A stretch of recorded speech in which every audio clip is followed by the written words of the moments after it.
Hello, my friends. It's Heather. This episode is a little longer because I paddled 110 kilometers and I want to tell you about it. And I want to tell you the 5 lessons that I learned on the way. And hopefully, you can find some way to use those to get something big that you want in your life. Let me know what you think. Take care. Have a great day.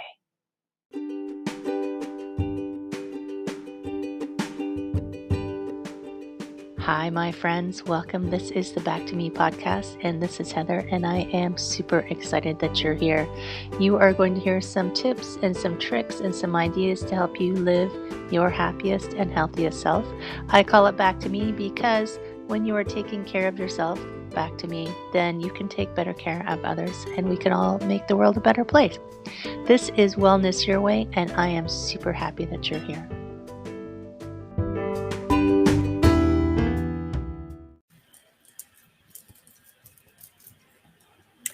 Hello, my friends. How are you doing? I hope you've been having a good week.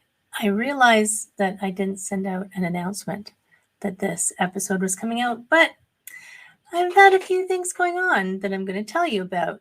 And this week's episode, funny enough, is called, it's funny, On Being A Baddass. And let me tell you what this is about. So some of you know that I was participating in a fairly substantial kayaking race this past weekend. And first I'll say, yeah, it was really hard. I will just put that right out there. It was quite hard. So this past weekend, I participated in the Muskoka River X race series. I was in the Huntsville 110, and I kayaked 110 kilometers for my US friends. That's around 68 miles. I started Saturday morning at 8 a.m. and I ended Sunday morning a little after 3 a.m., 11 minutes and 5 seconds, I think was my tally, my count. And for those of you who take my yoga and my yoga Tai Chi fusion classes and who saw some of my posts on Instagram and Facebook about how it went, I want to reassure you that yes, I followed my 2 rules of life. And for those of you who don't know what my 2 rules of life are, I only have 2 rules in life. The first rule in life is you have to breathe. So I did breathe for 19 hours and 11 minutes and 5 seconds. No, I'm still breathing. And the second rule is don't cause yourself any pain. And I did make a comment on one of my social media posts that I was in pain for a while during that paddling. I guess it was a race, but I wasn't racing. I was there to be curious to see if I could do it. But I was in discomfort. So for me, there's 2 different kinds of pain. There's discomfort, and then there's injurious pain. So I knew I wasn't injuring myself, but I was not in any way comfortable for a while. And this episode is about the things that I learned paddling for 19 straight hours and how to maybe take some of the takeaways from, I have more. I could talk probably, a couple of episodes on this, but I'm just going to see if I can boil this down into some brief thoughts. So some brief things that happened during the race, just so you can get kind of a picture of what was going on. So it was we launched at 8 a.m.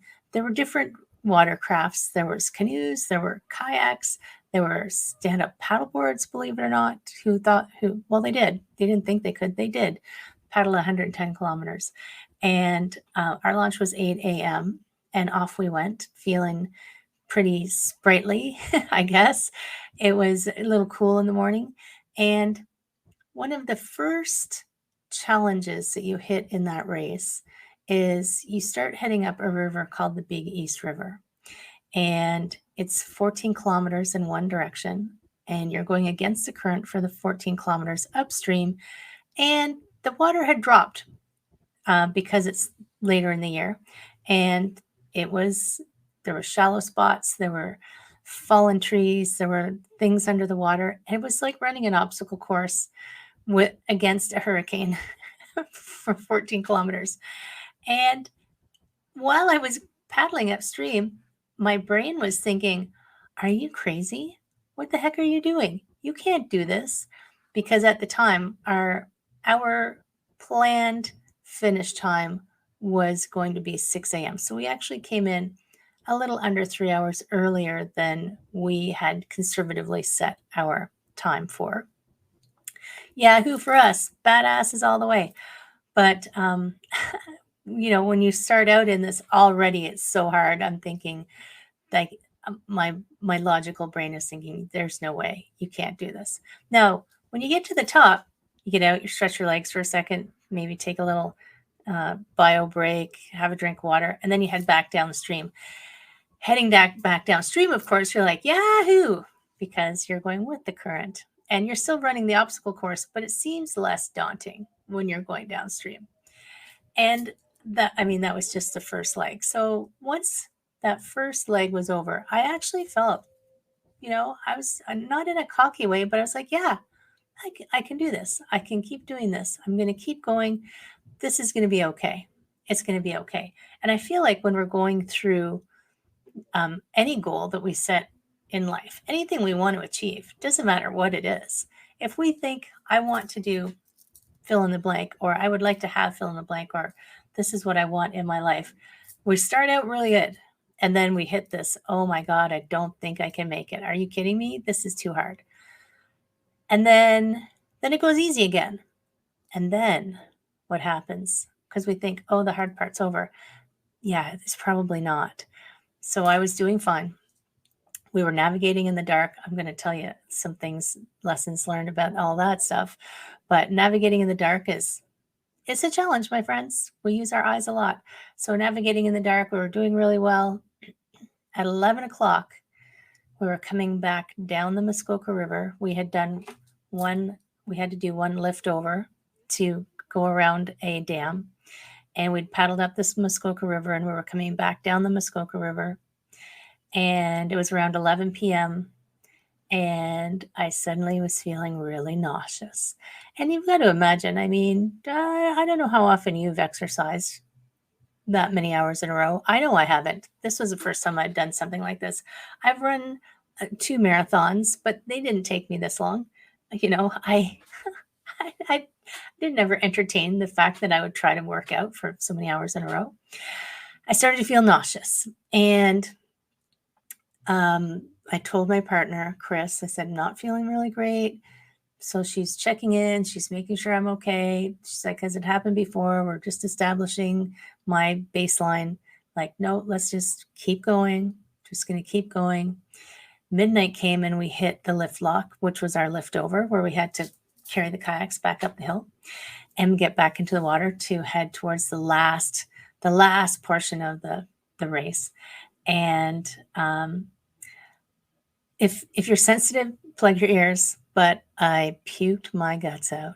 Oh my gosh, it was awful. I emptied everything inside of me. Luckily, there was no one around me. It was dark. I was just me and my kayak and my illness and not feeling well. And at that time, my brain said, Heather, this is it. You're gonna stop now. It's over. Stop it. Stop it. Stop it. You just threw up. What does throwing up mean? Your mom told you when you throw up, you stay home and you rest. But I don't know. I just kind of grit my teeth, washed myself off because I'm in the river, just washed everything off, paddled up to the takeout, got out of my kayak. Support crew was there. Yay, Frank and Brad, support crew extraordinaire. I just said, I can't carry the kayak. I need you to carry the kayak up the hill. Got up to the top of the hill and I said, I just threw up. And they were all very concerned, obviously. Brad said, I have the car. And Chris said, are you okay? And I said, I don't know. I said, just give me a minute. She said, what do you need? I said, I need Tums. She said, I have them. I'm like, oh my God. Okay. So I ate a handful of Tums and I just said, we're too close. We're too close to the finish line. I knew we were only about 3 hours away at the pace we were paddling. Said we have to go. So I just got into my kayak and I kept paddling. And I kept paddling and I kept paddling. And that's all I could do. But here are some things that I learned. I didn't break the 2 rules, first of all, for my Tai Chi and yoga friends. Don't worry. 1, when you have a really big goal, it's okay. Sometimes we set these goals for ourselves that are, I don't want to say too easy, but that aren't going to push you at all. They aren't going to challenge you to be bigger. You stay in this safe space. I did not feel like I can't even wrap my brains around 110 kilometers. So when I said, yeah, I'm going to do that, I don't think that I had fully absorbed or thought about or digested or contemplated what that actually meant. And that's okay, because if I had really sat and thought about it, I might have said, whoa, no, that's too much. That's too crazy. So when we set these goals for ourselves, so let's say you set a goal, let's say you set a business goal. I want to be the top coach in North America, bigger than Tony Robbins. Oh no. Then some voice in you is like, no, that's too big. No, you can't do that. But big is okay. And big is achievable. And big can be done. Now, of course, it's going to take a while, depending on how big it is. And there's some steps. There's going to be progress along the way. Remember to stop in and check on your progress. But as long as that's something that's really important to you and that you want to do it, then big is amazing, my friends. I chose this giant goal as part of my, focus of my energies to recover from my stroke that I had 10 and a half months ago. Wow, look, time goes just like that. So big is okay. Second lesson, don't measure your progress against someone else's.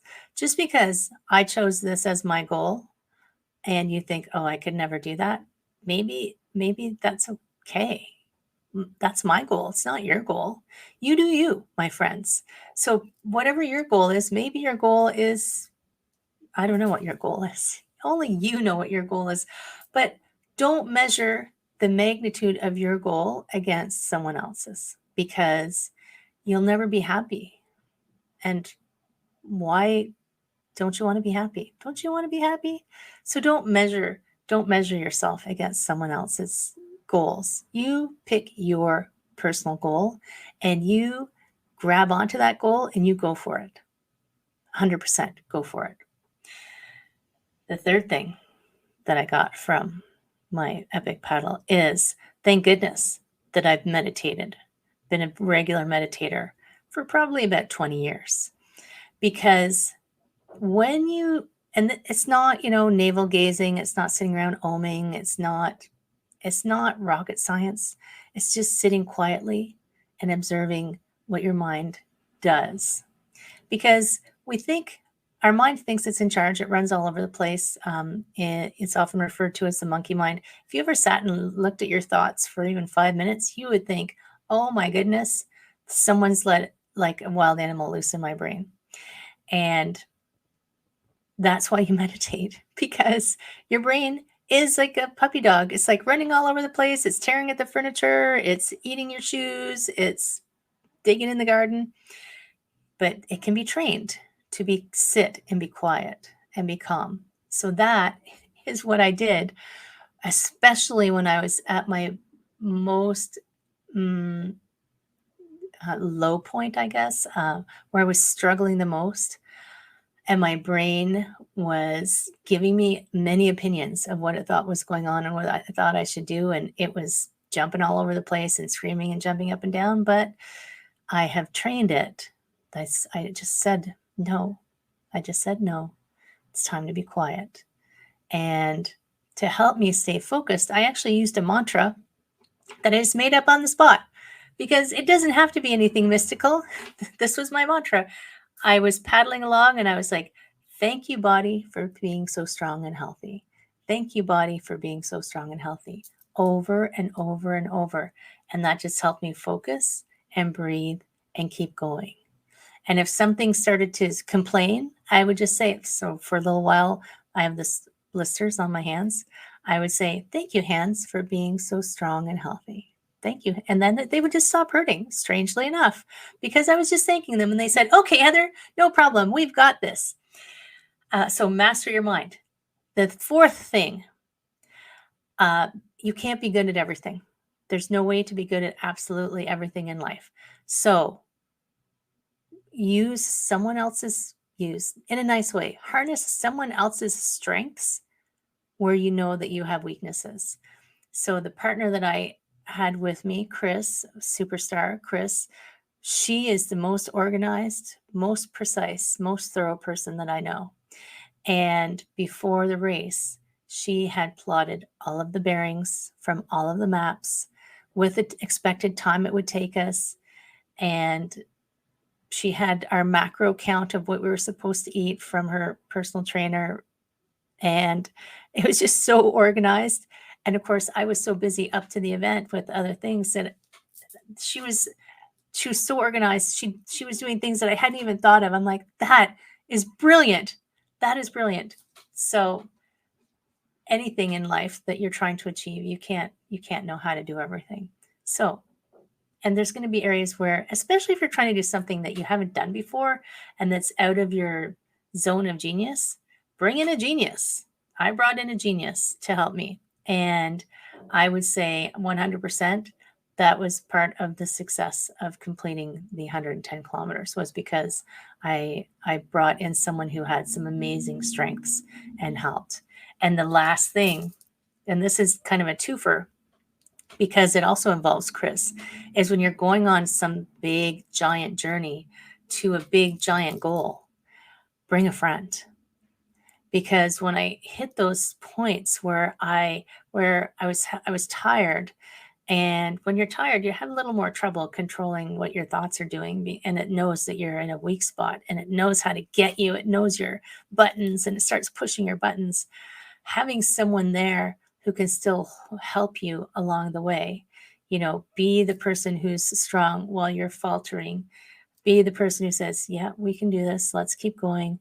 Let's focus. Let's just march on.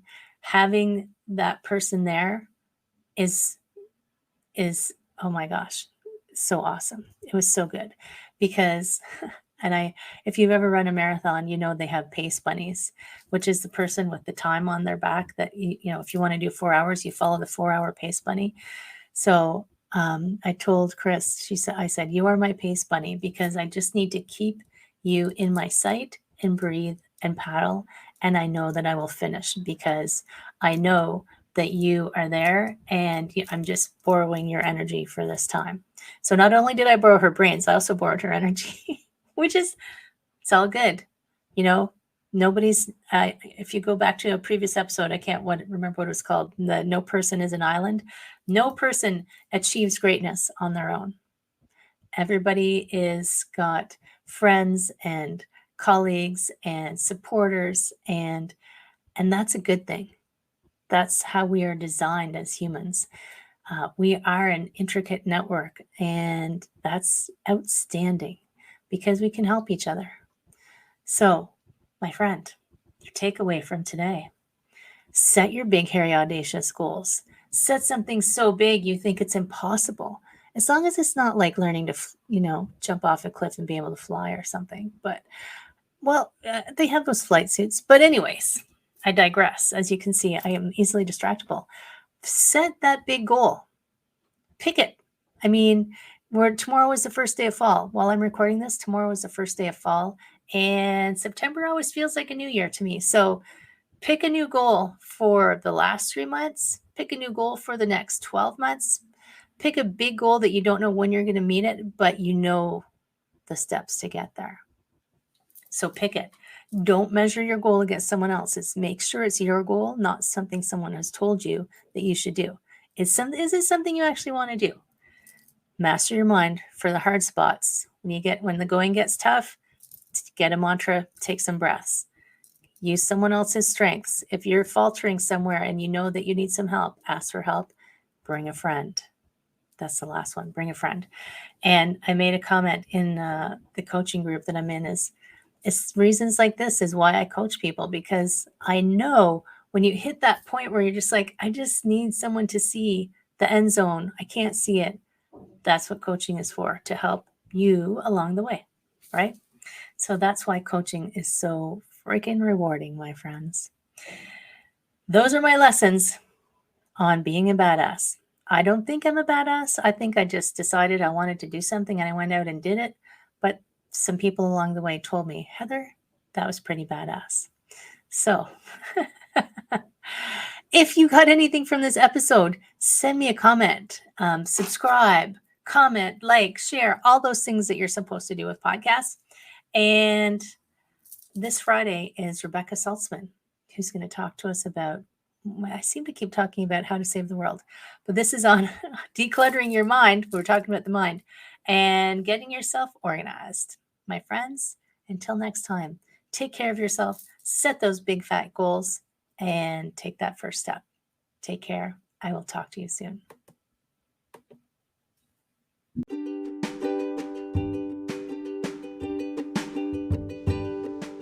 Hi, my friend. Thanks so much for listening to this entire podcast. If you found it useful and you're like me and you like helping others, please feel free to share this. Just give it a like, give it a comment. If you found something useful in it, there's a chance that someone else will find something useful as well. Also, if you have any questions at all, I can absolutely help, and I would love to help. You can email me at heather@prosperityflowcoaching.com. If you want more of this awesome content, you can follow me on Instagram, Heather Stewart Coaching. You can follow me on Facebook, Prosperity Flow Coaching. And I have a personal request. I want to help as many people as I can with these podcasts. And if you could give me a review, hopefully a good one, if you could share, if you could send this out into the world, I would truly appreciate it. I hope you have an amazing day, and I hope that you find your way to wellness by getting back to me. Take care, my friend.